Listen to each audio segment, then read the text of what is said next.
We're going to start this lesson with your definition of a logarithmic function, and it says a logarithmic function with a base b, where your base has to be greater than 0 and cannot equal 1, is denoted by this right here. So you can see here is your base b now. When you have a log, it's a little subscript b. And so it says this reads as the log base b of x.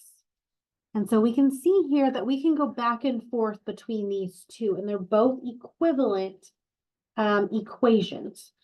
So whether you write y equals log base b of x or x equals b to the y power, these right here graphically are the exact same thing.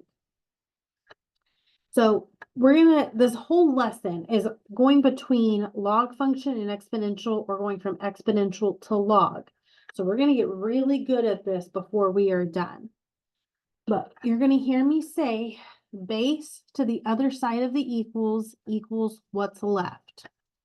When I want to go from log to exponential, we're going to go base, which is b, to the other side of the equals. So we'll have b to the y power, which is b to the y power, and that equals what's left over equals x. Or if I'm starting here, it is still the same thing. It is base to the other side of the equals. Your base of an exponential is right here. So log base b of x equals what's left over equals y. So we're going to practice this. Hopefully by the time we are done with this lesson, and specifically by the time you're done with your homework, you are really, really good at going from log form to exponential or exponential to log. That is the goal of this lesson. Now, there are two special types of logs that we do need to talk about, and we have a natural log and a common log. Your natural log is denoted by ln, and this would be the same. These natural logs have a base of e. So when you see y equals natural log of x, this would be the exact same thing as y equals log base e of x. So if you look at your calculator, I actually have only 2 buttons on my calculator containing logs, and it's these 2 special cases here. You can see here is my natural log, ln, and if you hit second ln, we get e to the x, because these 2 here are connected.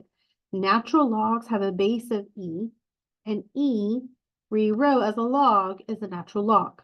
Okay, so that they're together. Then when you have a common log, they have a known base 10. So this would be the same as y equals log base 10 of x. Okay, think of this as one of those things that they're so common, we use them so often, we shorthand them. It's not really that short of a hand, right? But we shorthand it. So it would be the same as when we ever have like something like the square root of 16. That is known right here to be a base 2, or to be a root of 2. We don't need to write that, right? It's the same as when I have just x. That's the same as x to the first. And what's the known coefficient? The known coefficient is 1. But I don't need to write that as 1x to the first, right? So same thing. When I see a natural log, I know that's a base e. When I see a common log, I know that that's a base 10 automatically.